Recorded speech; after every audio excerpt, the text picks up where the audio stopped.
Hello, আসসালামু আলাইকুম। আমি তানজুর রান্নাঘর থেকে বলছি।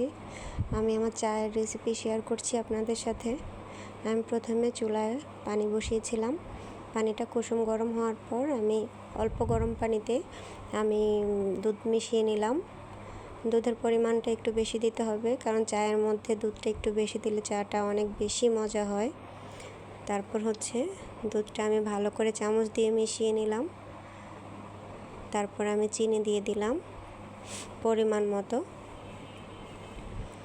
কেউ বেশি মিষ্টি খায়, তারা একটু বেশি দিতে পারে। আমি আসলে মিডিয়াম মিষ্টি খাই, তেমন একটা চায় বেশি মিষ্টি লাইক করি না। তারপর আমি দুধ চিনি ভালো করে মিশিয়ে নিলাম। তারপর চুলার জালটা মিডিয়াম আঁচে রাখলাম। দুধটা ভালো করে বলক দিচ্ছি। একটু ভালো করে জাল করে নিলে চাটা মজা হয়। এগুলো একটু